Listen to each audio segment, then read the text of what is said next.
সূচনা বক্তব্য দেওয়া হয়েছে এবং আমাদের মেন্টর অপেক্ষা করছে। আমি এই দিকগুলাই তুলে ধরার চেষ্টা করব ইন্টারন্যাশনালি ভাবে, সেই সাথে জলবায়ু। তাই শেষ করছি এবং আমাদের মেন্টরকে সালাম জানিয়ে এবং সবাইকে বিনিয়োগকারী প্রবাসী ভাইদেরকে সালাম জানিয়ে আমি শেষ করছি সূচনা বক্তব্যে। আসসালামু আলাইকুম। সকলে ভালো থাকবেন, ধন্যবাদ। ওয়ালাইকুম সালাম।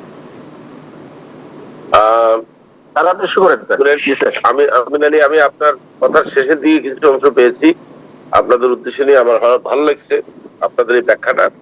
এটা করতে পারলে খুবই ভালো। আন্তর্জাতিক ভাবে যদি আপনারা ওখান থেকে বসে যদি এক্সপোজার দিতে পারেন খুবই ভালো। আপনি একটা খাঁটি কথা বলেছেন যে পলিটিক্যাল পার্টি গুলো দেখা গেছে আমরা অতীতে শুধু এই ন্যারেটিভ দিচ্ছে, আসলে কাজের কাজ কতটুকু হচ্ছে এটা আমরা সবাই কম বেশি জানি, আমি বলতে চাই না। এই আপনার কথার প্রেক্ষিতে আমার একটা উত্তর কিন্তু আপনি দিয়ে দিচ্ছেন, সেটা হচ্ছে আমি কেন নিজেকে রাজনীতিতে সম্পৃক্ত করতে চাই, সেটা কিন্তু আপনার উত্তর দিয়ে দিচ্ছেন আপনি নিজেই। আমি রাজনীতি করার জন্য রাজনীতি করতে চাই না, আমি রাজনীতি করার জন্য রাজনীতিতে আসতে চাই না। আমি আসতে চাই আমার যে একটা বক্তব্য বলার ইচ্ছা আছে, একটা ভোকাল আছে, আমি যে কিছু বলতে চাই এটা বলার একটা স্পেস পাওয়ার জন্য ঢুকছি। এটা চেয়ার, মানে যে চেয়ারে বসে আমি আমার কথাগুলো তুলে ধরতে পারবো। আজকাল যেটা হচ্ছে আমাদের দেশের রাজনৈতিক কালচারটা এমনই হয়েছে যে আপনি রাজনীতিবিদ না হলে আপনার কথা কাউকে শুনতে দেওয়া হয় না। আপনি যদি ব্যবসায়ী হন, আপনি যদি ধর্মীয় উপাসনা করেন, আপনাকে ওই ফোরামে কথা বলতে হবে। দেশের উন্নয়নে কথা বলার অধিকার আমি দেখলাম একমাত্র রাজনীতিবিদদের আছে। সে ভালো হোক খারাপ হোক, যত পুরনো হোক যত নতুন, সে যেই লাইনের হোক, দেশের উন্নয়নের কথা দেশের ভালোর কথা বলার অধিকার তৈরি হয়েছে কেবলমাত্র ইয়ের জন্য, পলিটিশিয়ানের জন্য, আমরা বলার কেউ না। এইটা যখন জানতে পারছি তখন আমি দেখলাম যে ফোরামে আমাকে আসতে হলে আমাকে এই ফোরামের জার্সি পড়তে হবে। তাই আমি আমিন আলীর এই ব্যাখ্যা দিয়েই কিন্তু আমার কোশ্চেনের উত্তর এখানে দিয়ে দিচ্ছি। কেউ যদি কোনো সময় আমাকে কোশ্চেন করতো যে স্যার আপনি রাজনীতি কেন আসতে চান, কারণটার মধ্যে ব্যাখ্যা দেওয়া হয়ে গেছে। আচ্ছা, এবার আসি মূল কথায়। আমার যেটা উদ্দেশ্য ছিল, আমি আজকে ভিন্নভাবে চিন্তা করছি, শুরু করব ডেস্টিনি ইন্টারন্যাশনাল ফোরামে। সেটা হচ্ছে বর্তমান যে মার্কেটিং প্ল্যানটা, যেটা নিয়ে এত বিতর্ক, যেটা নিয়ে এত কথাবার্তা হচ্ছে, আমার মনে হয় এই পরিস্থিতিটা একটু খোলাসা করা দরকার। সেটা হচ্ছে আমি একদম সব নিরপেক্ষ ভাবে বলার চেষ্টা করব, কোনো পক্ষপাত না নিয়ে, একদম পক্ষপাতবিহীন। কেমন?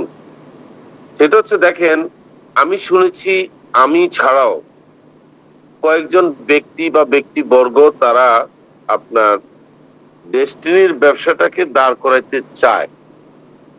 এটা আমার জন্য অত্যন্ত বড় সুসংবাদ। কারণ আমি ভয় ছিলাম, যে আমার কাছে মনে হয়েছিল, যেটা আমি নাম বলতেছি এই জন্য, দেখেন আমি কখনো কখনো নাম উল্লেখ করবো এই জন্য, কারণ সেই ব্যক্তিগুলি তখন তাকে সংশোধন করে নিতে পারবে। যেমন ওবায়দুর রহমান হিরো, পিএইচডি, অত্যন্ত প্রমিজিং পিএইচডি, সে কোনো সন্দেহ নাই। একজন লোক পিএইচডি হইতে হলে তাকে প্রচুর পরিশ্রম করতে হয়, এই জায়গাটা সহজে আসা যায় না। এবং পিএইচডি কে আমি বলি কি আমাদের ডেস্টিনির অ্যাসেট। তো আমি একজন অ্যাসেটকে ড্যামেজ করে কোনো কথা বলবো না, আমি শুধু তার বোধ শক্তি হওয়ার জন্য তাকে একটা উপদেশ দেবো যে হিরো, আপনি যে লিখেছেন যে আপনি মনে করেন আপনি মরে গেলে ডেস্টিনি চলবে না, শব্দগুলো কিন্তু এভাবেই ছিল। আপনি মনে করেছেন আপনি মরে গেলে ডেস্টিনি চলবে না, আপনি মরে গিয়ে দেখেন ডেস্টিনি চলে কিনা। এটা অত্যন্ত খুবই, মানে কি বলবো, রুক্ষ এবং অত্যন্ত কি বলবো হৃদয় বিদারক একটা শব্দ ব্যবহার করছেন আপনি আমার প্রতি। মানে আপনি আমার মৃত্যু কামনা করতেছেন প্রয়োজনের ডেস্টিনি থেকে আমাকে বিদায় করার জন্য, আমার কাছে তাই মনে হয়েছে। আমি জানি না কেন আপনি আমার জন্য এরকম উইশ করছেন। আমি কখনো বলি নাই যে আমি মারা গেলে ডেস্টিনি চলবে না, এটা আমি কখনো দাবি করিনি। তাহলে আপনি নিজে নিজে মন্তব্যটা কেন করতে গেলেন?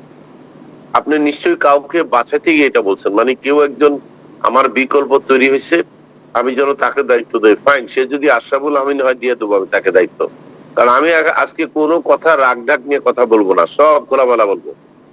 আপনি আশরাফকে প্রস্তাব দেন, আগামীকালে সে আমার সাথে বসুক, হিরোকে বলতেছি, এবং হিরো থাকবে মাঝখানে, কারণ হিরো থাকতে হবে তো।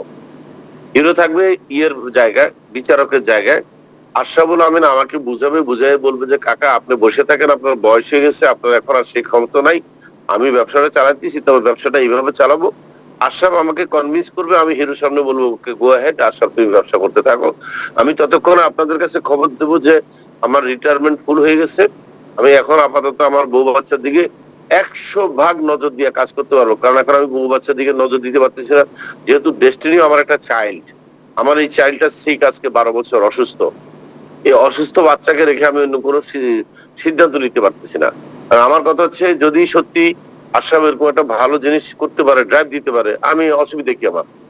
সে তো আমার দূরের কেউ না, আমার রক্তেরই সম্পর্ক। আমি হিরোকে এটা অফার দিচ্ছি যে তুমি আমাকে মেরে ফেলার দরকার নাই, কারণ আমার বেঁচে থাকতে হবে আমার বাচ্চার জন্য। এরকম হৃদয় বিদারক শব্দ ব্যবহার করো না, এরকম নিষ্ঠুর শব্দ ব্যবহার করো না যে আমাকে বলছো আপনি মরেই দেখেন না যে আপনি মরলে ডেস্টিনি চলে কিনা। আমি অন্তত হিরো তোমার ব্যাপারে এটা বলতাম না কোনোদিন। তা আমি যদি এভাবে বলতাম, হিরো তুমি তুমি মরে গেলে তোমার পরিবার রাস্তায় বসে যাবে, তুমি মরেই দেখো না, তারা কোনোদিন রাস্তায় বসবে না, এই কথাটা তোমার ভালো লাগবে হিরো? লাগবে না। তুমি এইভাবে কথা আর কখনো বলো না। কেন জানো? তুমি একজন পিএইচডি, কিন্তু একজন পিএইচডি তার ডিস্ট্রিবিউটরকে ক্লোজিং দেওয়ার জন্য এরকম মারাত্মক কথা বলা উচিত না। খুব সুন্দর সুন্দর কথা বলতে হয়, মোটিভেশনাল কথা বলতে।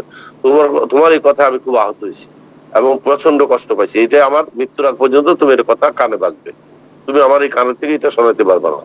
এবার আসি, এই বিজনেসটাকে শুরু করা নিয়ে একটা বিভ্রান্তি আছে। এই বিভ্রান্তি হচ্ছে যে একটা গ্রুপ এই বিজনেসটাকে দাঁড় করাতে চায়। সেই গ্রুপের সবাইকে আমি চিনি না, কিন্তু আমি দু একজনের নাম দেখেছি ইয়েতে, কি বলে আপনার অনলাইনে দেখেছি। আসাদুজ্জামান আসাদ, তারপরে আমিনুল ইসলাম পিএইচডি, সাইদুর রহমান পিএইচডি, সাগর, তারপরে ডায়মন্ড মঞ্জুর মোর্শেদ, ডায়মন্ড রতন, তারপরে আশরাফুল আমিন, তারপরে কে রাজীবের নাম শুনেছি, রাজীবের কোনো বক্তব্য আমি পাইনি। তারপরে বোরহান উদ্দিন, তারপরে আরো কে ইত্যাদি, তো যে ইউনুস মিয়া, অ্যাডভোকেট ইউনুস মিয়া, তারপরে আর কে, এরকম অনেকে যারা মানে রফিকুল আমিন বিহীন ব্যবসা শুরু করতে ইন্টারেস্টেড। ওকে ফাইন, কোনো অসুবিধা নেই, তোমরা এটা শুরু করে দাও। হ্যাঁ, কিন্তু একটাই কাজ, শুরু করার আগে আমার থেকে এবং বর্তমান বোর্ড থেকে, যেহেতু আমিও শেয়ার হোল্ডার, বর্তমান বোর্ডে কত শেয়ার হোল্ডার আছে? কে জানি কথা বলছে, আপনার কথা বলেন না। বর্তমান বোর্ডের যত শেয়ার হোল্ডার আছে, বর্তমান বোর্ডের সকল শেয়ার হোল্ডার থেকে তুমি ইয়ে নিতে হবে, ম্যান্ডেট নিতে হবে। সবাই মিলে সই করবো একসাথে তোমাদের জন্য, যে তোমাদেরকে আমরা বিজনেস রান করানোর জন্য ম্যান্ডেট দিয়ে দিলাম। এখন আমার একটা দুঃখজনক প্রশ্ন আছে, সেটা হচ্ছে এই যে উদ্যোগটা তুমি এখন নিচ্ছ, মানে এখন না, তোমরা এখন নাও নাই, অবশ্যই তোমরা 6 মাস আগে নিছো। এই যে উদ্যোগটা তোমরা যে 6 মাস আগে নিছো, 12 বছর আগে উদ্যোগটা নেওনি কেন? আমি নিজে তো ডেস্টিনি চালাতে চাইছি জেলে থেকে, তোমরা কি সেই দিনগুলোর কথা ভুলে গেছো? তাই আমি ইচ্ছা করে আজকে আপনাদের সাথে আলোচনাটা শুরু করব সেইখান থেকে, যে আমি আদৌ এই ব্যবসা করতে চাইছিলাম কিনা।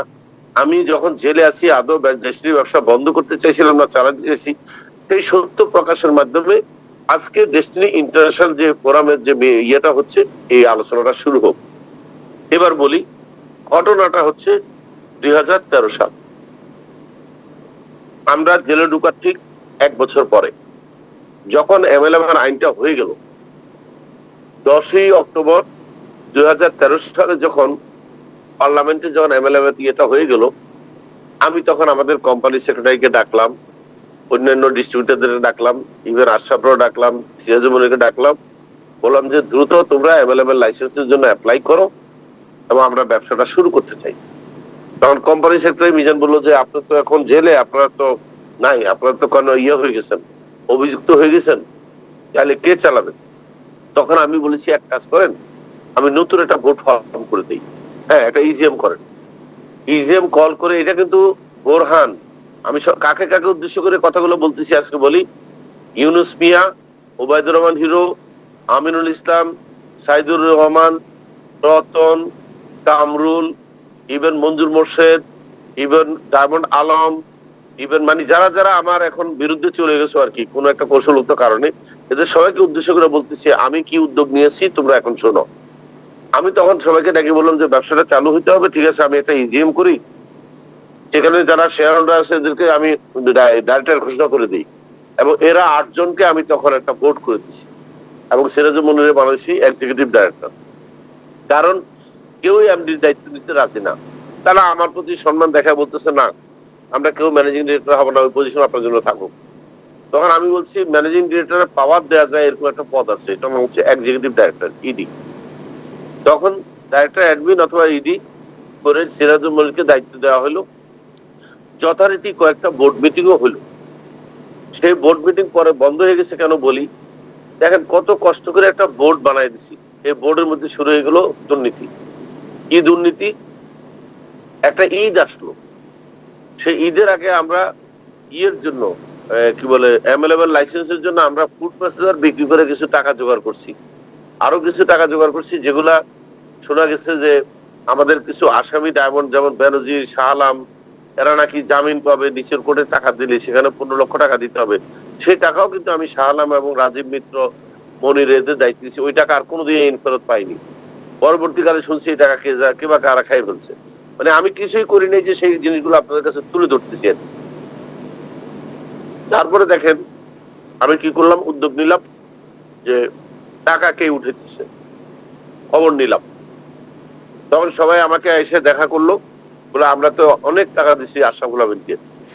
আমি বলছি আশরাফুল আমিনকে যে টাকা দিচ্ছি এটা প্রমাণ দেখাও। তখন আমি দেখি কি প্রত্যেকের কাছে লক্ষ লক্ষ টাকার স্লিপ, সেখানে আশরাফুল আমিনের সিগনেচার। আমি তো অবাক, কিন্তু সেইভাবে ডাইরেক্ট সিগনেচার দিয়ে টাকা নিচ্ছে। কারণ আমি ওর সিগনেচারটা চিনি। তো আমি এদেরকে আর কিছু বললাম না, আমি বললাম ঠিক আছে ফাইন, টাকা বুঝা পাইছি। আমি বলতেছি টাকা তো রিসিভ করছে আশরাফ, আমি বলতেছি আমি টাকা বুঝা পাইছি। এখন আমি একদিন আশরাফকে ডাকলাম, যাকে বললাম যে তোমার কাছে কোনো টাকা আছে? বলে নাই, কোনো টাকা নেই। কেন নাই? তুমি কত টাকা উঠেছো? তখন সে আমাকে একটা বললো কত হবে, 1.5-2 কোটি টাকা। আমার বলতেছে যে টাকা গেল কই? বলে আমি তো সাংবাদিকদেরকে টাকা দিয়ে দিছি, 3টা বড় বড় চেক, এদিকে এদিক খরচ হয়েছিল, অনেক খরচ হয়েছে। আমি বুঝলাম যে হ্যাঁ ঠিক আছে, অনেক খরচ হয়েছে করে বলছে, আমি তার কথাটা বিশ্বাস করে নিছি। এরপরে কিছুদিনের মধ্যে আরো টাকার স্লিপ আসতেছে। এখন যে পরিমাণ টাকার স্লিপ আমার কাছে আসতেছে, আমি সব কম বেশি যোগ করে দেখি 10 কোটি টাকা পার হয়ে যায়। তা আমি বললাম ও আমার কাছে মিথ্যা কথা বললে কেন, 2.5 কোটি টাকা? আমার মাথায় তখন আসে না যে এইটা কেন বললো। তখন আমি তো আর তারা জিজ্ঞেস করতে পারি না যে তুমি 10 কোটি টাকা রিসিভ করছো, 2.5 কোটি টাকার কথা বলতেছো, ফাইন। তখন আমি তাকে একটা কথা বললাম, আমি বললাম একটা কাজ করো, এখন তুমি কোনো ফাইন্যান্সিয়াল লেনদেন তুমি করো না, আমি যেহেতু এখানে আসছি ফাইন্যান্সিয়াল লেনদেন আমি করবো, তুমি বাকি কাজগুলোটাও। আচ্ছা, আশরাফের এই পজিশনে আসার আগে একটু পিছনে যাই ব্যাকগ্রাউন্ড। আমি যেদিন সারেন্ডার করি সেদিন কিন্তু আমি একটা কমিটি করে দিছিলাম যে আমি এবং হোসেন ফেরত না আসা পর্যন্ত এই কোম্পানি এই কমিটি চালাবে। সেই কমিটির আহ্বায়ক করা হয়েছে মেজর সাকিব, আর সদস্য সচিব হচ্ছে আশরাফুল আমিন, আর বাকিরা সবাই মেম্বার। মেম্বারেরা কারা কারা বলি, শাহনাজ, কর্মকার বাবু, সেক্রেটারি মিজান, তারপরে হচ্ছে ডিআরও মনির, কাস্টমার সার্ভিসের মাহবুব। এইভাবে মানে মোটামুটি ভাবে আমি একটা সুন্দর একটা কমিটি করে দিয়ে আসছি। সেখানে আবারও বলি, সেখানে আহ্বায়ক হচ্ছে মেজর সাকিব, কারণ তারা তখন পর্যন্ত ইয়া হয়নি, মামলা আসামি হয়নি। আর সদস্য সচিব হচ্ছে আশরাফ।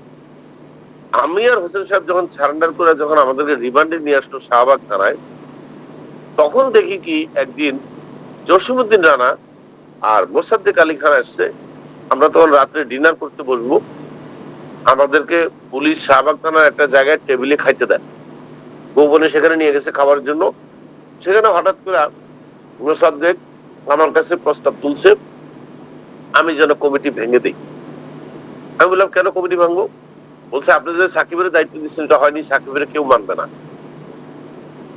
তো আমি বললাম সাকিবের না মানলে কিভাবে চলবে, সে ডাইরেক্টর অ্যাডমিন। বলে আপনি এক কাজ করেন, আপনি আশরাফের দায়িত্ব দেন। আমি চাই আশরাফ একটা বাচ্চা ছিল, ওর এখনো কোনো প্রতিষ্ঠান এককভাবে চালানোর অভিজ্ঞতা নাই, আমি হুট করে তারা দিব কি উল্টা কথা বলতেছেন। ডাইরেক্টর অ্যাডমিন হচ্ছে মেজর সাকিব, সে চালাতে পারবে। তখন হঠাৎ করে মোসাদ্দেক আলী খান বসে আমরা পা ধরে ফেললো, আপনার পায়ে পড়ি, আপনার আশরাফের সিও হিসাবে দায়িত্ব দেন এবং সাকিবের বাদ দেন, আর এই সমস্ত কমিটি বাদ দেন, আশরাফের চালাতে দেন, কারণ আশরাফ, আমরা সবাই আশরাফের বিশ্বাস করি। তখন আমি হোসেন সাহেবের জিজ্ঞেস করলাম কি করা? হোসেন সাহেব ঠিক আছে ইয়ে করেন, দিয়ে দেন, আর এত ইয়ে করেন না, প্যারা করেন না। তখন আমি মিজানকে বললাম ঠিক আছে, কালকে আশরাফকে সেই হিসাবে নিয়ে দেওয়া হবে, ব্যাড ডেটে আপনি নিয়ে আসেন। আর তখন আমি ঘোষণা দিলাম এই সুযোগে যে সমস্ত কর্মচারীরা দীর্ঘদিন ধরে কাজ করতেছে, মানবতার জীবনযাপন করতেছে, প্রত্যেকের ডাবল প্রমোশন দেওয়া শুরু করলাম। নিয়ে আসতে বললাম 100 কতজন জানি কাজ করে, তাদের প্রত্যেকের বেতন ভাতা পজিশন বাড়ায় দেওয়ার জন্য নিয়ে আসতে বললাম। সবাই কাগজ আনলো মিজান, কিন্তু তার কাগজটা আনলো না। আমি তখন চিন্তা করলাম কি ব্যাপার, কারণ তখন মিজানের পজিশন কিন্তু ডিজিএম, বেতন পায় হচ্ছে বোধহয় 55,000 টাকা না কত। মিজানকে জিজ্ঞাসা করলাম আপনারটা কই, বলে আমারটা আমি পরে আনবো আপনার কাছে। আমি ভাবলাম যে সে হয়তো কোনো কারণে এখন প্রমোশন নিতে চাচ্ছে না। ঠিক আছে, আশরাফের সেই হিসাবে নিয়ে দেওয়া হলো, কমিটি ভেঙে দেওয়া হলো, যথারীতি নতুন প্রেক্ষাপট তৈরি হলো। এখন দেখেন আমাদেরকে যে রিমান্ডে নিয়ে যাচ্ছে, আমাদেরকে যে টর্চার করতেছে, সেখানে কিন্তু মিজান হাসতেছে, তাই না? এটা আমি দেখি নাই, খেয়াল করি নাই, কারণ আমার তো চোখ বাইরে রাখছে, দেখছে হলো হোসেন সাহেব। হোসেন আমার তো মিজান একটা ক্রিমিনাল। আমি বললাম কেন কি তারা আমি ওয়াচ করতে চাই, সেরকম সুবিধার না। এদিন যে মিজান আমাদের কাছে একটা নিয়োগপত্র নিয়ে আসলো, তাকে নতুন করে ম্যানেজিং ডাইরেক্টরের দায়িত্ব, অর্থাৎ যেটা আমি ছিলাম সেখানে ইডি হিসাবে তাকে দায়িত্ব দিতাম, ফুল ডাইরেক্টর, বেতন কত 3 লক্ষ টাকা। আমি তো তার এই ধৃষ্টতা দেখে অবাক হয়ে গেলাম। ওরে বাপ রে বাপ, এত দুর্দান্ত সাহস, সে আমার জায়গাটা চাইতেছে। আমি কিচ্ছু বললাম না, চুপ করে নিলাম। আমি বললাম মিজান আপনার তো সাহস কম না? ওই স্যার হয়েছে, আপনি যদি আমাকে এই দায়িত্ব না দিয়ে যান, আমি সামলাইতে পারবো না, কেউ আমারে মানবে না। আপনাকে কেউ মানার দরকার কি, হু আর ইউ? পরে যাই সে আমাকে বিভিন্ন রকমের বুঝাইতে আছে, স্যার এটা আপনার ভালোর জন্য করতেছি, আপনি আমাকে 1 টাকাও বেতন দেওয়া লাগবে না, এই করা লাগবে না, সেই করা লাগবে না। কিন্তু এই মুহূর্তে আমার মনে নাই আমি তারা কোন পদে পরে নিয়োগ দিয়েছিলাম। এমডি হিসেবে দেইনি, কিন্তু কোনটা দিছি এখন আর মনে নাই এই মুহূর্তে। তাকে একটা নিয়োগ দিছি, বেতনও বাড়া দিছি। এখন আশরাফ কোম্পানি চালাতেছে, আমার সাথে আর জেল গেটে কম দেখা করে। 2টা কারণ। একটা কারণ হচ্ছে আমার সাথে নাকি জেল গেটে দেখা করতে তার 15,000 টাকা খরচ হয়। আচ্ছা ফাইন, তাহলে তুমি সবসময় যাওয়ার দরকার না, মাঝে মধ্যে যাও। দ্বিতীয়টা হচ্ছে সে আমাকে যেটা ব্যাখ্যা দিচ্ছে যে দৈনিক দেশে সাংবাদিকদের জ্বালায় সে পাগল হয়ে গেছে, এরা নাকি তারা পাগল করে রাখছে। আর আমাকে জামিন করানোর জন্য সে চেষ্টা করতেছে, বাসেদ মজুমদার এই গল্প সেই গল্প। মানে আমরা আসলে বুঝতেছিলাম না কি করব। পরে হঠাৎ করে হোসেন সাহেব আমাকে একদিন এসে বললো যে আমার বউ বলছে আমরা বেরোতে পারবো না, আমাদের পিছনে আমাদের ঘরের শত্রু আছে। আমি বলছি ঘরের শত্রু নাম বলেন। উনি নাম বলে না। উনি নাম না বললাম বুঝুন কেন, বলে আপনার চোখ কান খোলা রাখেন, আপনি টের পেয়ে যাবেন। আমি বুঝতেছি না কি করব, কি বলে। এরপরে দ্বিতীয়বার আমাদেরকে রিমান্ড আনলো, সেখানে আমরা বুঝতেছি না কি করবো। এগুলো আমরা রিমান্ডের বিষয়গুলো এখন নাই বললাম, লম্বা হয়ে যাবে। যাই হোক, পরে যখন একদিন হঠাৎ করে দেখলাম কি ছাত্রলীগের কিছু পোলাপান আমার সাথে দেখা করতে গেল জেল গেটে। জেল গেটে দেখা করতে গিয়ে বললো কি যে স্যার আপনাকে আমরা পিজি হাসপাতালে নিয়ে আসতেছি। আমি তখন ঘাবড়ে গেলাম যে আমি পিজি হাসপাতাল কেন যাবো, তাহলে কি আমাকে কোনো কিছু করবে তারা? আমি বললাম না, আমি হাসপাতাল যাবো না। বলেন আপনি ভুল বুঝছেন, সরকার চাইতেছে আপনি হাসপাতালে থাকেন, আপনি সরকারকে একটু হেল্প করতে হবে। আমি বলছি কি হেল্প? বলে গাজীপুরে নির্বাচন হবে। তখন আশরাফ আমাকে বুঝাইলো যে বিষয়টা হচ্ছে এই, গাজীপুরে নির্বাচন হবে, আপনি একটু আব্দুল্লাহ আল মামুন রে ডেকে বলবেন আব্দুল্লাহ আল মামুনের রাখা এবং সমস্ত লোক হচ্ছে তার ডাউনে, তো আপনি একটু আব্দুল্লাহ আল মামুনকে বলে দিবেন, সেজন্য সবাই বলে দেয়, আমরা সবাই মিলে অ্যাডভোকেট কি জানি ওর নামটা আমার মুহূর্তে মনে নাই, আজমত আলী না আজমতুল্লাহ, তার নির্বাচন করতে হবে এবং তাকে বিএনপির নেতা যে আব্দুল মান্নান যিনি মেয়র ইলেকশন করবে, সেই মেয়র ইলেকশনে আজমতুল্লাহকে জিতাতে হবে। করা যায়, সমস্যা কি, আমি বলে দেবো। বলে না, আপনি একটু আব্দুল্লাহ মাহমুদ বলে দিয়ে আপনাকে যাইতেই হবে। তো যাই হোক, আমাকে পিজি হাসপাতালে নিয়ে আসলো। আনার পরে প্রথম আমি আসলাম, তার কিছুদিন পরে আসলেন হোসেন সাহেব। এইখান থেকে আমার দ্বিতীয় যাত্রা শুরু জেলখানার জীবন। এখানে এসে আমরা যখন থাকলাম, আমার মনে আছে তারিখটা ছিল, আমি জেলখানা থেকে এখানে আসছি, সেটা ছিল 2013 সালের 23শে মে বা 23শে জুন আসলাম আমরা, এসে থাকা শুরু করলাম। এদিক দিয়ে 2013 সালের অক্টোবর মাসের 10 তারিখে আপনার হয়ে গেল, এমন আইন হয়ে গেল। এখান দিয়ে মাঝখানে কিছু ঘটনা ঘটছে। অর্থাৎ আমরা যখন আসা শুরু করলাম, আমাদের সাথে পরিচয় হলো নতুন করে আবুল হাসানের, যে কিশোরগঞ্জের, যে এখন আজকের এখানে হোস্ট হিসেবে আছে, আবুল হাসান, মাসুদ পারভেজ, তারপর আরো কিছু লোক যারা আমাদের প্রান্তিক লাইনে ছিল, আমি চিনতাম না। এরা তখন আমাকে কিছু নগদে টাকা দেওয়া শুরু করে গেল, এই স্যার এই টাকাটা রাখেন খরচের জন্য। আমি তখন বুঝতেছি না এটা কিসের টাকা দিচ্ছে, কেন নিচ্ছি। বলে আপনার খরচের জন্য আইনগত সহযোগিতা। তারা কোনো অ্যাকাউন্ট হিসাব ছাড়াই টাকা দেওয়া শুরু করতেছে। আমিও টাকা টুকটাক রাখতেছি। তখন আমি চিন্তা করলাম যে কি করা, এগুলো হিসাব রাখা দরকার। তখন আমি নোট বই নিয়ে এগুলো হিসাব রাখা শুরু করলাম। এদিক দিয়ে আসাম আমার সাথে কয়েকবার দেখা করলো। এদিক দিয়ে বিভিন্ন ডায়মন্ড আমার জন্য কিছু টাকা পাঠালো, সেখান থেকে আমি কিছু হোসেন সাহেবের দিচ্ছি, নিজেরাও খরচ করতেছি। এই করতে করতে যখন অ্যাভেলেবল আইনটা হয়ে গেল, আর এদিক দিয়ে আশরাফ সম্বন্ধে আমার কাছে তথ্য আসা শুরু হয়েছে, সে অনেক টাকা কালেকশন করছে। এবং আশরাফ সম্বন্ধে আরো একটা তথ্য আমার কাছে আসছে, সে নাকি গাজীপুর এবং বরিশালে মিটিং করতে যায়, ইভেন যশোরে মিটিং করতে যায়, সে কতগুলো আতঙ্কজনক কথা বলে ফেলছে। আমি বলছি কি সেটা? সে নাকি বলছে এই ডেস্টিনি, সেই ডেস্টিনি, এই ডেস্টিনি ভুলে যান, ডেস্টিনি আপনারা ভুলে যান। মানে সে বুঝাই যাচ্ছে ডেস্টিনি আর কখনো কাম ব্যাক করবে না। এটা শুনে অনেক পিএইচডি লেভেলের ডিস্ট্রিবিউটর কেঁদে দিচ্ছে যে উনি এগুলা কি বলে, ডেস্টিনি আর কখনো আসবে না। মানে সে এমন ভাবে হতাশাজনক ভাবে কথা বলছে যে ডেস্টিনি আসবে না, কি করতে হবে, আমাদের নতুন কিছু চিন্তা করতে হবে, নতুন কিছু ধারণা। যাই হোক, মানুষ তো তাকে টাকা পয়সা দিচ্ছে, সে টাকা পয়সা উঠাচ্ছে। এখন আমি হিসাব করে দেখি 10 কোটি টাকার উপরে তার উঠানো হয়ে গেছে মানুষের স্লিপ অনুযায়ী। এই স্লিপ দিচ্ছে আমাকে। এদিক দিয়ে শুনতেছি সে নাকি টঙ্গীর থেকেও অনেক মালপত্র বিক্রি করছে, এসিটিসি নিয়ে বিক্রি করছে। কারণ টঙ্গীতে কিন্তু আমি জেলে ঢোকার আগে আপনাদেরকে বলে রাখি, আমাদের কস্ট ভ্যালুতে, মানে যেটা আমার কেনা দামে 94 কোটি টাকার মাল ছিল টঙ্গী গুদামে। এই মাল সম্বন্ধে যখন জানতে গেছি, শুনলাম যে মান্নান, আব্দুল মান্নান এবং আশরাফ বংশ মিলে এখান থেকে প্রচুর মাল বিক্রি করে ফেলছে। আমি যখন আইসা টেক ওভার করছি, তখন আমি 5 কোটি টাকার মাল স্টকে পাইছি, আর 90 কোটি, মানে 89 কোটি টাকার মাল নাই। আমি জানতে চাইলাম যে এখানে যে দারোয়ান ছিল তার কাছে কি ব্যাপারে মাল কে দিছে। বলে আপনার জামিনের কথা করে আশরাফ ভাই তো রাতে লরি নিয়ে আসতো, ট্রাক, বড় বড় ট্রাক নিয়ে আসতো, আর ট্রাক ভর্তি করে মাল নিয়ে গেছে। জিজ্ঞাসা করলাম যে মালগুলো কোথায় নিচ্ছেন, কেন নিচ্ছেন? বলে যে এমডি স্যারের জামিন করাইতে টাকা লাগবে। আমি বললাম কত টাকা লাগে আমার জামিন করাইতে, একদম গোদাম খালি করে ফেলছে। জানি না, উনি প্রচুর মাল নিছে। তখন আমি আশরাফকে জিজ্ঞেস করলাম, আশরাফ বললো আমি তো বেশি নেই নেই, এখানে মান্নান বেশি নিছে। তখন আমি মান্নানকে ফোন করলাম, মান্নান বললো বস মিথ্যা কথা, আমি শুধু 30 লক্ষ টাকার মাল নিচ্ছি এখান থেকে, এবং সেই 30 লাখ টাকা আমি আশরাফ ভাইরে দিয়ে দিচ্ছি। এখন আমার চিন্তা হলো একজন একজনের গায়ে ঠেলতেছে, তাহলে হচ্ছেটা কি? তখন আমি বাধ্য আশরাফকে বললাম এক কাজ করো, ফিনান্সিয়াল ম্যাটার্স গুলো আমাকে দেখতে দাও, তুমি এগুলোর মধ্যে ঢুকো না, আর বাকিগুলো তুমি দেখো।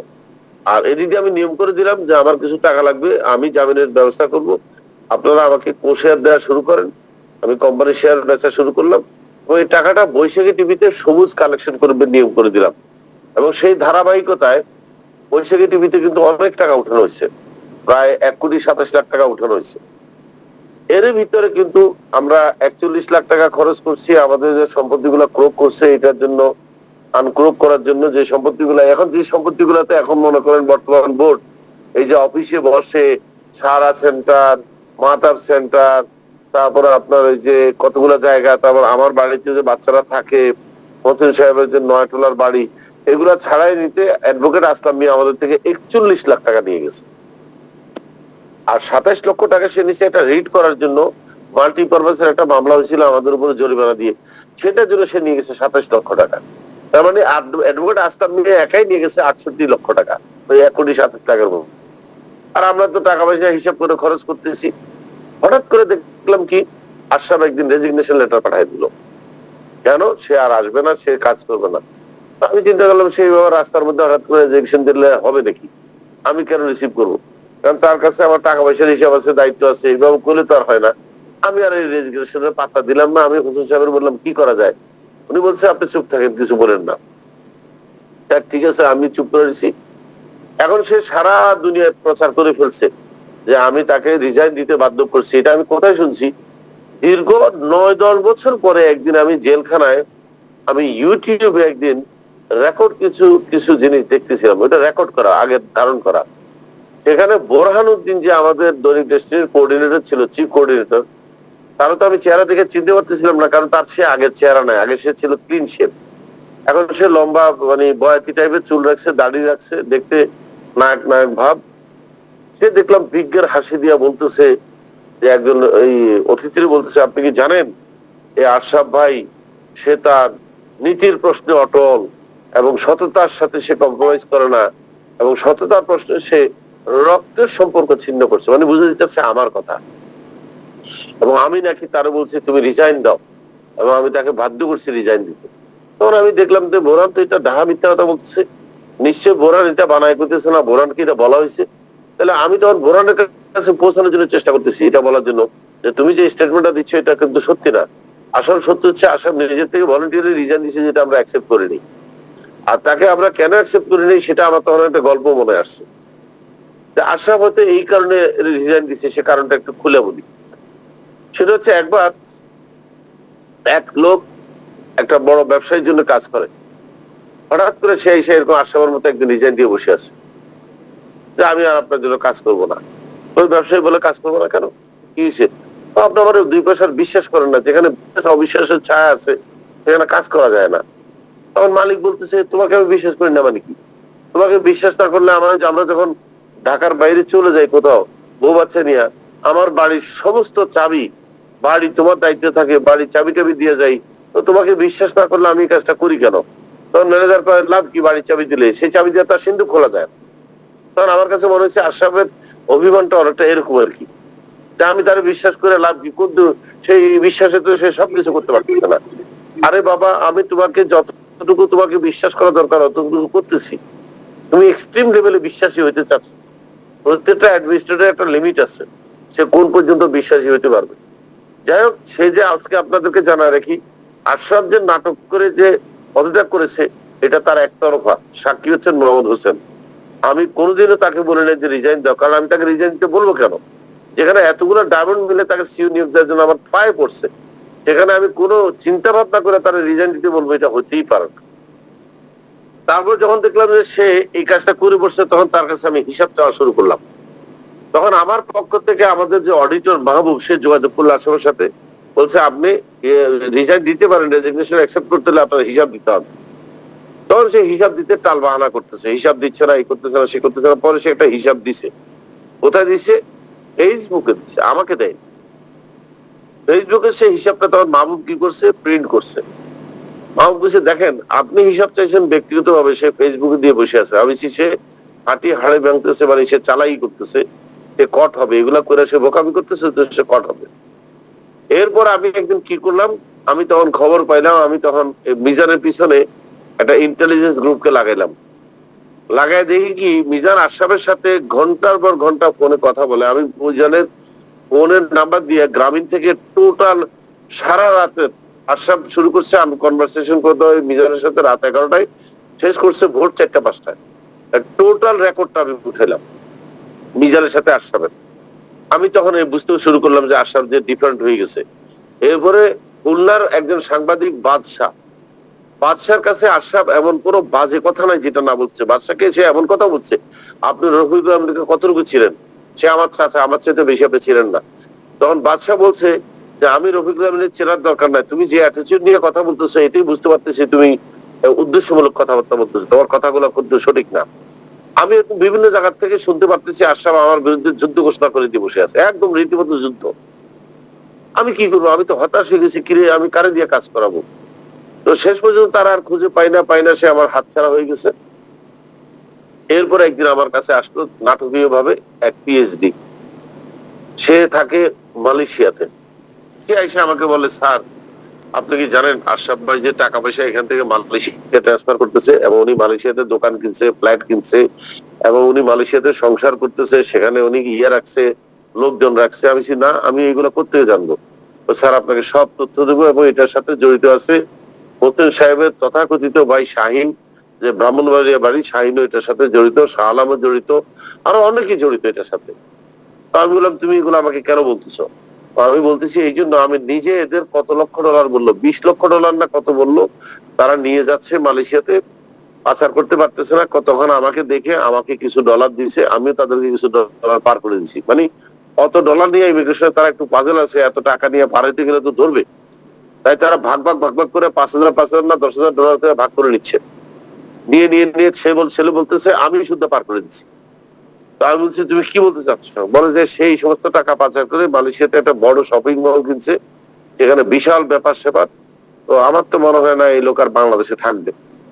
তো আমি বললাম এত টাকা পাইলো কই সে? বলে আমরা জানি না, এত টাকা এটার সাথে শাহ আলমও জড়িত এবং এটার সাথে আরো অনেকে জড়িত, শাহিন জড়িত, এবং লম্বা একটা ফিরিস্তি দিল আমাকে। আমি চুপচাপ বসে আছি। আমি বললাম ঠিক আছে, দেখা যাক কি করা যায়, যেহেতু আমার ভাগ্য খারাপ। ভাতিজা আমার টাকার হিসাব দিবে না, সে মালয়েশিয়াতে ব্যবসা করতেছে, করুক। যদি সেখানে ভালো ব্যবসা করতে পারে ভবিষ্যতে তো আমার টাকা ফেরত দিতেও মানুষের টাকা লাগবে। তা আমি তারা বলবো যে ঠিক আছে, তুই কত টাকা পয়সা এখানে সরাইছিস, সেখান থেকে কিছু টাকা আমার দে, আমি পাবলিকের টাকা পয়সা দিয়ে বিদায় করি। আমি এটাকে পজিটিভ ডিসিশন নিলাম যে ও যদি মানুষের টাকা সরায় থাকে অসুবিধা নাই, আমি একসময় নিতে পারবো, সমস্যা নাই। কিন্তু পরে শুনতেছি না, সে কোনো টাকা পয়সা সরায়নি। সেই স্টেটমেন্ট দিল এই টাকা পয়সা সে সরায়নি। মালয়েশিয়াতে সে যে ব্যবসা করতো এটা নাকি থার্ড পার্টির টাকা, ডায়মন্ডরা টাকা দিছে তাকে, সে শুধু অ্যাডভাইজার। আর আমি একটা জিনিস, অদ্ভুত জিনিস খেয়াল করলাম, সব ব্যবসাতে সে শুধু অ্যাডভাইস দেয়, কোনো দায়িত্ব নেয় না। মালয়েশিয়ার ব্যবসাতেও সে অ্যাডভাইজার, পরবর্তীকালে যখন আমার বাজার করলো এখানেও সে অ্যাডভাইজার। আচ্ছা ঠিক আছে, এখন সেই ব্যবসা কোন একটা কারণে ধরা খাইছে, সেটা আমার অজানা, কেন ধরা খাইছে। মালয়েশিয়ার ব্যবসা গন।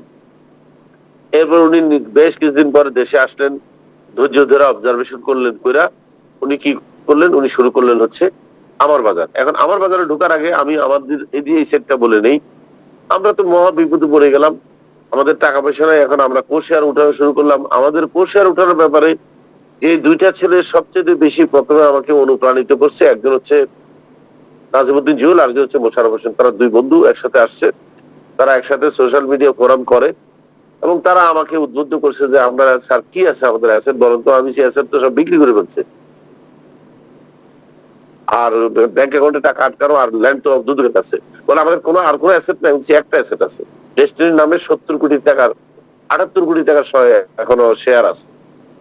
বলে এই শেয়ার কি বেচা যাবে? আমি হ্যাঁ বেচা যাবে না কেন? বলে আমরা এটা বেচবো। আমি বললাম এটা বেচতে গেলে তো একজনের কাছে বেচা যাবে, একজনকে নিয়ে আসো। এমন কোন বড় লোক যদি থাকে যে একসাথে 70 কোটি টাকার শেয়ার কিনবে, তাকে আমরা 50তম ডাইরেক্টর বানাবো। বলে কেন? আমি বললাম যে এই 50তম ডাইরেক্টর এই জন্য, কারণ আমাদের 49টা সিট হয়ে গেছে, বুক হয়ে গেছে, আর একটা সিট খালি আছে, তবে টাকা আছে 78 কোটি। তো আমরা 78 কোটি টাকা তো তারা দেবো না, 70 কোটি দেবো। তুমি চেষ্টা করো, এটা ভালো পার্লামেন্টারিয়ান নিয়ে আসো, যার কাছে আমরা 70 কোটি টাকা শেয়ার বেচবো, উনি আমাদেরকে বের করবে। তখন জুল বললো যে আমি আপনার সাথে কালকে এই বিষয়ে কথা বলতেছি। পরের দিন সে আমার কাছে প্রস্তাব দিয়ে এলো যে আজকে যে আমরা যে কোষেয়ারটা উঠাই, এই যে বিভিন্ন কোম্পানি করে এসে, এই টোটাল আইডিয়াটা কিন্তু আমার মাথার মধ্যে ঢুকেছে নাজিমউদ্দিন জুয়েল। সে তখন আমাকে আইডিয়া দিচ্ছে আমরা চাইলে 500 কোম্পানি করতে পারি এবং 500 কোম্পানিকে এই আপনার ডেস্টিনি 2000 মালিক বানাইতে পারি। আমি তখন থক হয়ে গেছি, বলে কি? তার থেকে পুরো জিনিসটা বোঝার পরে এটা আইনি প্রক্রিয়াটা বোঝার জন্য আমি একজন ব্যারিস্টারকে ডাকলাম, কোম্পানি ম্যাটার্স ব্যারিস্টার ইয়ের থেকে, কি বলে, হাইকোর্ট থেকে। ব্যারিস্টারকে তখন আমি জিজ্ঞেস করলাম যে একটা ছেলে আমাকে বলতেছে এভাবে নাকি আমি শেয়ার বেচতে পারি, এটা কি সম্পূর্ণ সম্ভব? সে সবকিছু দেখে দেখে বলে তাই তো, বৈধ তো, এটা পারা যাবে। আমি সাহস পেয়ে গেলাম। তখন আমি জুয়েল বললাম ঠিক আছে যান, আমি উত্তর পেয়ে গেছি ব্যারিস্টার থেকে, আমরা কো শেয়ার বিক্রি করবো, তবে এটাকে কো শেয়ার বলতে হবে, শেয়ার বলা যাবে না। কারণ শেয়ার কিনতে পারে একজন, আর তার থেকে যদি আরেকজনের শেয়ার কিনে সেটা হবে কো শেয়ার। তখন আমরা এই কো শেয়ার কনসেপ্ট আনলাম, টাকা পয়সা উঠানো শুরু করলাম। বাকিটা তো ইতিহাস, আপনারা জানেন, এটা বারবার বলতেছি, এতবার বলতে ভালো লাগে না। সংক্ষেপ করে চলে আসি, এটা ছিল 2016 সাল। 16 সালে আমরা পেয়ে গেলাম, জামিন পেয়ে গেলাম। জামিন পাওয়ার পরে তো আমার খুশি দেখে কে? আমি তো তখন কানাডাতে আমার বন্ধুর ফোন করে দিছি আপনি চলে আসেন, সে ফ্লাই করলো। এদিক দিয়ে আমি সব গোছ গাছ করতেছি, বেরোবো, আমাকে কিউসি দিল, মেসেজ দিল যে তোমার লাগেজ প্যাক করো চলে যাও। আর আমি মাইনুলের ফোন দিলাম, মাইনুল আমাকে এমন একটা কথা বললো, আমি অবাক হয়ে গেছি। বলে 20 তারিখ, কিন্তু 16 সালের 20 জুলাই আমরা জামিন পেয়েছি। মানে আমাকে বললো না আমরা এখন বেলবন ইস্যু করবো না, দুদক হয়তো আপিল করতে পারে, আমরা আপিল হওয়া পর্যন্ত অপেক্ষা করি। আমি বলছি কেন? দুদক আপিল করবে সে পর্যন্ত আমার অপেক্ষা করতে হবে কেন? আমরা এখন বেরোবো। বলে না স্যার, কিউসি স্যার কিন্তু আন্ডারটেকিং দিয়ে বলেছে দুদকের কাছে। আমি বলছি, উনি আন্ডারটেকিং দিতে গেল কেন? এই কথাটা কিন্তু মিথ্যা ছিল, কিন্তু একদম আন্ডারটেকিং দেয়নি ইউসি। মাইনুল আমার কাছে এই মিথ্যাটা বলেছে কারণ সে আমার প্রতিপক্ষ থেকে টাকা খাইছে, এই ব্যাপারে কোনো সন্দেহ নেই আমার, মানে আমরা যাতে বের হতে না পারি। শেষে কি করলো, আমাদেরকে 10 দিন ধরে আটকে রাখলো, বেরোতে দিল না। 10 দিন পরে 11 দিনের দিন 31শে জুলাই দুদক আপিল করলো, আমরা ফেসে গেলাম। এদিক দিয়ে আমার সাথে কিন্তু অনেক ডায়মন্ড টাইমন্ড এসে বারডেমে দেখা করে গেল, সবাই দেখা করলো। সবাই যে দেখা করলো সবাই কিন্তু হাসি খুশি, কিন্তু একজন লোক এমন ভাবে কান্না করলো, কান্দে বুক ভাষায় বাড়াইলো, হাউ মাউ করে, যার মনে হচ্ছে তার বাপও মারা গেছে, মাও মারা গেছে, তার 14 গোষ্ঠীও মারা গেছে। হাউ মাউ করে কাঁদতেছে কাঁদতেছে। আমি বললাম, কি ব্যাপার, আপনি তো কাঁদতেছেন কেন? আপনার খুশি হওয়ার কথা, আজকে আমাদের খুশির দিন, আমি বেরোচ্ছি, আপনি কাঁদতেছেন কেন? তারপর তার কান্না থামে না, কান্না চলতেই আছে। আপনারা জানেন লোকটাকে, আমাদের কোম্পানি সেক্রেটারি মিজান, তার কান্নার ব্যাপারটা আমি পরে বুঝতে পারছি। সে কাঁদতেছে, তার এত কষ্ট করে আপনারা আটকে রাখছি এতটা বছর, আপনি আবার বাইরে যেতেছেন, মানে এই জিনিসটা তার ভিতরে বাঁচতেছে আর কি, ঘন্টার মতো। স্যার পরে sir sir sir sir sir এই ব্যাপারে আমি একটু কথা বলছিলাম। ওই যে যেদিন নাকি জামিন হয়েছে, এদিন কোর্টের মধ্যে সেও কিন্তু এই কাজটা আমাদের সাথে করছে। আমাকে ধরে রাকিব ভাই যারা আছে, এদের সবাইকে ধরে কান্নাকাটি কি অবস্থা। তার নাম মানে কি, মনে হচ্ছে তার বাপ মা মারা গেছে, মনে হচ্ছে তার বাপ মা মারা গেছে। সবাই খুশি, সে কাঁদতেছে। আচ্ছা যাই হোক, আমরা তো ফেসে গেলাম। নতুন নিয়ম আসলো, আইন করা হলো, রায় দিল 13ই নভেম্বর। রায়ের মধ্যে লেখলো আমরা বেরোতে পারবো না, জামিন দিবে না। জামিন দিবে 2 শর্তে। একটা হচ্ছে গাছ কাইটা 2800 কোটি টাকা জমা দিতে হবে, তাহলে আমরা জামিন পাবো, অথবা আমি যদি নিজের সোর্স থেকে 2500 কোটি টাকা আইনে জমা দিতে পারি, তার জামিন দিবে। তখন নাজিমুদ্দিন জিবল আমার করলো, স্যার ভালো হয়েছে আপনার নিজস্ব সোর্স বলছেন, তো চলেন আমরা এখন শেয়ার আরো বিক্রি করতে থাকি। আমি বললাম, গাদা 2500 কোটি বাড়ির কাছের কথা, দেখেন না কত উঠে। তো তখন আমাদের এই কোশেয়ারের স্পিডটা আরো বেড়ে গেল, আমরা আরো কোশেয়ার উঠাচ্ছি। আর রায়ের মধ্যে কতগুলো জিনিস দিয়ে গেছে অত্যন্ত চমকপ্রদ।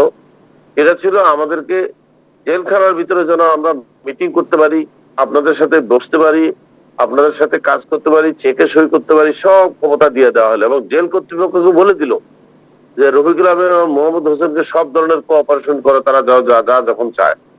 এখন আমরা এই সুযোগে কি করলাম, আমরা তখন বলা শুরু করলাম যে ঠিক আছে, আমাদেরকে এই সুযোগ দিতে হবে। এখন জেল কর্তৃপক্ষ বাধ্য হলে আমাদেরকে কিন্তু হাসপাতালে রাখতে, আমাকে আর হোসেনকে। আমরা তো ওই রায় মূলে আছি, হাসপাতালে আরামসে আছি। এখন আমার এই আরাম বেশি দিন আর টিকে নাই। কেন টিকে নাই? এখানে একটা ছোট্ট ভুল বুঝাবুঝি হয়েছে। ভুল বুঝাবুঝিটা কেমন? হোসেন সাহেবের সাথে কোন একটা বিষয় নিয়ে বোধ হয়, এই যে ওনার তো কিডনি অপারেশন হয়েছে, তুমি কয়েকবারে আসছে, তো ওনার সাথে কোন একটা বিষয় নিয়ে এখানে হাসান নামে ডিজি হাসপাতালের যে ব্রিগেডিয়ার সাহেব আছে, তার একজন পিএস আছে হাসান, সে হলো উকিল। একটা ভুল বুঝাবুঝি হয়েছে। সেই ছেলেটার বাড়ি বোধ হয় কোথায়, ব্রাহ্মণবাড়িয়া বোধ হয়। এবং সেই ছেলে কি করলো, হোসেন সাহেবকে ডিএফ করে দিচ্ছে। ডিএফ করা মানে হচ্ছে ডিসচার্জ করা। তখন আমি হাসানের হাত ধরলাম যে আপনি এই কাজটা করেন না, তার 10,000 টাকা দিলাম, দিয়ে বললাম ভদ্রলোকের বউ আচ্ছা এখানে আছে, আমাদের সাথে দেখা করে এই কাজটা করেন না, উনি থাকুক। হাসান তখন একটু নরম হলো, নরম হয়ে নিচে গেল। হাসান তখন নিচে গেল ওনার সাথে দেখা করতে। তখন নাকি হাসান, যেটা পরে শুনছি আর কি হাসানের মুখ থেকে, হাসান নাকি তখন শুনতেছে তখনও নাকি হোসেন সাহেব হাসানকে বিষোদ্গার করতেছে। বিষোদ্গারটা কি আমি জিজ্ঞাসা করছি, কি বিষোদ্গার বলো তো? তো উনি আমারও বলতেছে আমি নাকি ওনার দেখলে ওনার পা, আমার নাকি পা কাঁপে। আমাকে উনি এরকম আন্ডারস্টিমেট করে কেন? আমি বলছি তোমাকে এটা বলছে তো সমস্যা কি? উনি তোমার বড় বয়স, সমান বয়স। আমি হাসান আরো ধমক দিতেছি, না সে কোনো কথা শুনবে না, সে হোসেন সাহেবকে এখান থেকে সরাবেই। এবং সত্যি সত্যি ডিএফ করে সরাই দিল। আমি কিন্তু এই ব্যাপারে জড়িত না, জানিও না। এই জিনিসটাকে কিন্তু হোসেন সাহেব বোধহয় আমার উপরে ভুল বুঝছে। ভুল বুঝার কারণে উনি হয়তো ক্ষোভটা প্রকাশ করছে কয়েকজনের কাছে। তাদের মধ্যে একজন হচ্ছে ওনার পিএস বোরহান শিকদার। এই বোরহান কি করলো, তখন আমার বিরুদ্ধে লাগলো, আমাকে এখান থেকে কেমনে ভাগাইতে হবে। এখন একটা গ্রুপ তৈরি হলো, সিন্ডিকেট। আমাকে হাসপাতাল থেকে ভাগাইতে হবে। গ্রুপটাকে মিজান, বোরহান, জহির, কামরুল, একটা সিন্ডিকেট তৈরি হলো। মোটামুটি এরা সবাই হচ্ছে আমাদের চেয়ারম্যান সাহেবের ভক্ত। তখন চেয়ারম্যান সাহেবের সাথে আমার সিরিয়াস ভুল বুঝাবুঝি চলতেছে। উনি আমাকে এমন ভুল বুঝছে যে উনি এদেরকে মোটিভেট করে ফেলাচ্ছে আমার এগেনস্টে। আমি পরে বুঝতে পারছি। তখন আমার সাথে যোগাযোগ করা শুরু করলো কাতার থেকে কাদের। কাদের তখন আমাকে বলছে, স্যার আপনি কি জানেন এই দেখেন আপনার সম্বন্ধে কি লিখতেছে। কাদের আমাকে তখন কিছু কিছু তথ্য ট্রান্সফার করা শুরু করলো এবং অত্যন্ত আগলি, এবং কাদেরকে কিন্তু এমন গালি দিয়েছে কামরুল এবং জহির, মানে অসভ্য। তখন আমি কি করছি, এগুলাকে আবার আমি হোসেন সাহেবকে পাস করছি। হোসেন সাহেবের আমি ফোন দিলাম, দিয়ে করলাম যে ভাই আপনি কি জানেন এরা আমার কি গালাগালি করতেছে? কেন গালাগালি করবে এরা আপনাদের? অসম্ভব। আমি বলছি কাদের বলতেছে? কাদের মিথ্যা কথা বলতেছে। আমি বলছি কাদের মিথ্যা কথা বলতেছে? ঠিক আছে আমি কাদের বলি আপনার ফোন দিতে। এই কাদের মাধ্যমে আমি জানতে পারলাম যে এরা সবাই আমার পিছনে লাগে। কাদের মধ্যে এখন লাইনে আছে আমি জানি না। কাদের যদি লাইনে থাকেন একটু আপনি কিছু বলেন, আমার পুরোটা মনে নাই কি কি কথা তারা আপনাকে বলছে। আপনি আমি একটু রেস্টে গেলাম 2 মিনিটের জন্য, আপনি একটু বলেন কি কি বলছে আপনাকে। জহির কামরুলেরা আমি 1700 টাকা দিয়া দৈনিক 5 স্টার হোটেলের থেকে আইসা খাবার খাই, আমি মাসে 20 লক্ষ টাকা জেলারে দেই, আমি হ্যান্ড করি। স্যার আমাদের এখানে আব্দুল কাদের নাই, ঢুকতে পারতেছে না। আমি ওই নতুন আরেকটা লিংক করে দিচ্ছি, পরে আমি টাইম হলে জানাবো স্যার। কাদের ঢুকতে পারতেছে না স্যার। ওকে, তাদের সব সাক্ষী কিন্তু। এখন দেখা যাক কি হয়েছে। আমার তো এখান থেকে টেনে নিয়ে চলে যাবে। হঠাৎ করে রোজার মাস আসলো, রোজার মাস আসলো, এরকম রোজার মাস আমি রাত জেগে এরকম আপনার এই ঠিক আমি এখন যেভাবে যে অবস্থায় আপনাদের সাথে জুম করতেছি এরকম জুম করতেছি, যেখানে আমার নাম উঠতেছে ছবি উঠতেছে না, আর আর আমি ভয়েসে কথা বলতেছি, আর সেটার হোস্ট ছিল ইঞ্জিনিয়ার শহীদ। তো ইঞ্জিনিয়ার শহীদ তখন আমার কাছে ব্যবসার সার্বিক ব্যবস্থা জানতে চাইছিল। সেখানে জিয়া নামে আপনার এই যে গাজীপুরের একটা ছেলে, সে তখন কতগুলো প্রশ্ন করছে, আমি উত্তর দিচ্ছি। আর সেই কনফারেন্সে তখন বোরান শিকদার ছিল, আরো কেউ হয়তো ছিল, বোরান ছিল, কাবুল ছিল, এরা অনেকে ছিল। এরা আমার অংশটুকু রেকর্ড করছে, অংশটুকু রেকর্ড করে এটাকে তারা ভাইরাল করছে। ভাইরাল করার আগে ধমক দিছে, কিন্তু প্রথম ধমক দিছে কাদেরে। কাদেরে বলছে আমরা এটা ভাইরাল করে দেবো, তোদের এমডি, মানে 2 টাঙ্গারি করে ওরা গালাগালি করছে যে এমডি তোর বাপ। কাদেরে বলছে এমডি তোর বাপ, হ্যাঁ তোর বাপের দেখাইতেছি আমরা কি করতে পারি। আমি এগুলোর সাথে সাথে চেয়ারম্যান সাহেব জানাইছি যে দেখেন এরা একটা পাগলামি করতেছে, এটা যদি ভাইরাল করে তাহলে তো আমি এখানে পিস দিয়ে থাকতে পারবো না, আর আমি যদি না থাকতে পারি আপনারও তো লস। তোর হোসেন সাহেব আমাকে বললো আমি দেখতেছি। কিছুক্ষণ পরে আবার বললো আপনি শিওর থাকেন এরা কোনো কিছু ভাইরাল করবে না। উনি কিন্তু আমাকে গ্যারান্টি দিয়েছে কিন্তু হোসেন সাহেব যে এরা কখনো আপনার বিরুদ্ধে কোনো কিছু ভাইরাল করবে না। আমি দেখেন কাদের আমাকে বলছে, কাদের ওরা ধমক দিছে, শুনেছি, ওটার কপি পাঠাইছে কাদের কাছে যে আমি কি কথা বলছি। কিন্তু উনি আমার কথা বিশ্বাস করলো না। শেষ পর্যন্ত এটা সময় টেলিভিশনে গেল, আমাদের সময় পত্রিকাতে গেল, যাওয়ার পরে পিজি হাসপাতালের কর্তৃপক্ষের কাছে আসলো, ফোন আসলো যে আপনাদের বন্দি হাসপাতালে বসে রাতের অন্ধকারে জুম মিটিং করে। আসলে জুম মিটিংটা তো আমি করতেছি না, জুম মিটিং আমি একজন অংশগ্রহণকারী, এইভাবে ফেস না দেখা। কিন্তু পরবর্তীকালে দেখা গেল ফেসবুকে যে আমাকে জুম মিটিং করি সেটার উপরে যে চিত্র ধারণ করা হয়েছে, সেখানে আমি লোহার গ্রিলের পিছনে দাঁড়িয়ে লোহার গ্রিল ধরে আছি, এই ছবি। মানে কি সুন্দর যে মেকিং করছে, চিন্তার বাইরে। দেখলে মনে হচ্ছে যে আমি সেই লোক, কেমন। যাই হোক, আমি সেখানে কিন্তু কি বলেছি আজও কিন্তু সেই ভয়েস, আমার ভয়েস আছে, আপনারা যদি ইউটিউবে ঢুকেন পাবেন, কারণ ইতিহাস তো আর বুঝে ফেলা যায় না, ইতিহাস আছে। আমার যা ক্ষতি করার বোরান শিকদার করে দিল, আমাকে এখান থেকে নিয়ে যাওয়া হইলো। নিয়ে যাওয়ার পর আমার কোর্ট মার্শাল শুরু হলো ইয়েতে, আপনার ইয়েতে জেলখানায়। আমাকে এক ঘরে করে দেওয়া হলো, আমার সাথে কেউ দেখা করে না, এবং আমাকে নির্দিষ্ট সময় খাবার দিয়ে যায়, এবং আমার কোনো ফোন ফ্যাসিলিটি নেই, সব বন্ধ। তখন আমাকে ডাকা হইলো, ডাকার পরে ডিআইজি সাহেব জানতে চাইছে আপনার বক্তব্য কি।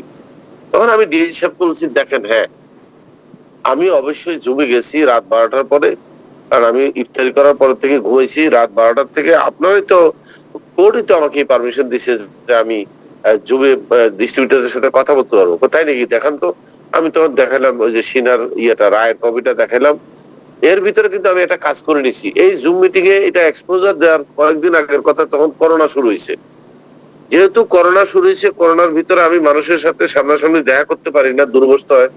তাই আমি ভুবিয়ার রিকোয়েস্ট করছিলাম যে আপনি একটা কাজ করেন, আপনি একটু স্বরাষ্ট্রমন্ত্রীর কাছে যান, যাই একটা দরখাস্ত করেন এবং তার কাছ থেকে একটা অনুমোদন নেন, আমি যাতে জুমে মানুষের সাথে কথা বলতে পারি। কয় কেন? আমি যেহেতু ফেস টু ফেস কথা বলা যাচ্ছে না, আর আমার তো সুপ্রিম কোর্টের একটা রায় আছে, সেখানে আমি এবং হোসেন ভাই আমরা এগুলো ব্যবহার করতে পারবো, যে কোনো ধরনের হেল্প।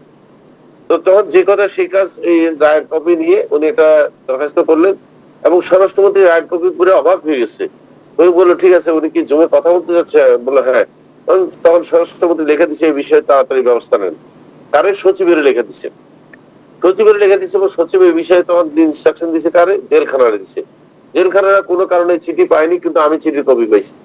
তখন আমার কাছে যখন ডিজিটে আসছে, আমার কাছে যখন মোবাইল ফোন দেখছে একদিন ডেপুটি জেলার মনির, তখন আমি মনির বললাম দেখেন আমার এই মোবাইল ফোন ব্যবহার করার পারমিশন আছে। বলে কিভাবে? আমি তখন ইয়েটা দেখাই দিলাম, হার্ড কপি দেখাইলাম, আর ওই যে সচিব যে অর্ডার দিয়েছে সেটা দেখালাম।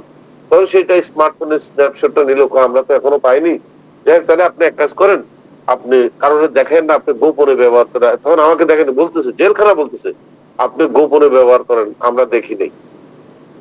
আমি তো গোপনে ব্যবহারই করতেছি, আমাকে তো শহীদে ডাকছে, আমার তো কোনো দোষ নাই। কিন্তু সেখানে যে তার ওই 100 জনের ভিতরে যে বোরহান শিকদার আছে, কামরুল আছে, জহির আছে, আমি কি করে বুঝবো? তারা আমার কথাগুলো রেকর্ড করছে, রেকর্ড করে তখন এটা ছড়াই দিচ্ছে। এখন আমার সম্বন্ধে কিভাবে বিষোদ্গার করা হচ্ছে দেখেন। ওগুলো যদি আপনারা এখনো দেখেন, নেবে হচ্ছে এটা কি করে সম্ভব, এটা কি করে সম্ভব?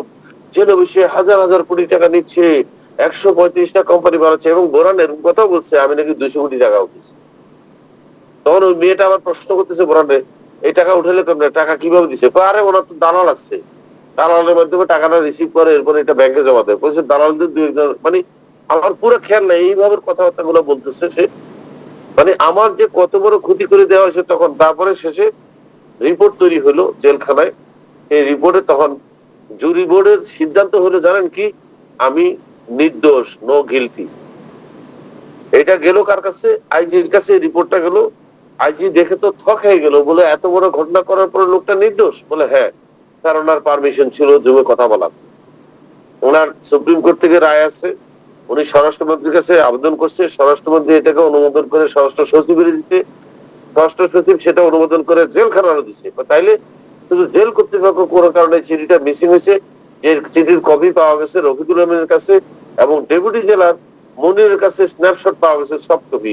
আমরা সেটা দেখে নিশ্চিত হয়েছি রফিকুল আলমের এখানে কোনো অন্যায় ভাবে জুম মিটিং করে নাই এবং কোনো অন্যায় কাজ সে করে নাই।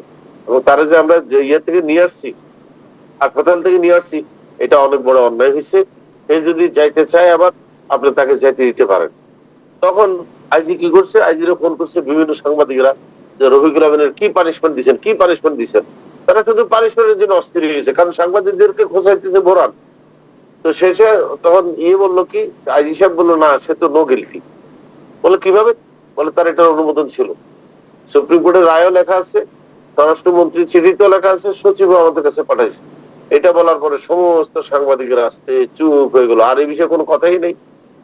এরপরে আমি একদিন কোর্টে হোসেন সাহেবের সাথে দেখা হয়েছে। ওরা হোসেন সাহেবের বললাম যে দেখেন ভাই, আপনি কি জানেন বোরহান যে আমার এত বড় একটা ক্ষতি করছে? হ্যাঁ আমি শুনছি। আমি সেই ছেলেটার কি আপনি একটু জিজ্ঞাসা করবেন কেন এই কাজটা করছে? তখন উনি আমাকে বললেন, আমি ওরা জিজ্ঞেস করছি, ও আমার কাছে সরি বলছে। আমি বললাম মাথা ফাটাইছে আমার, আর সরি বলতেছে আপনার, আমি বুঝলাম না কিছু।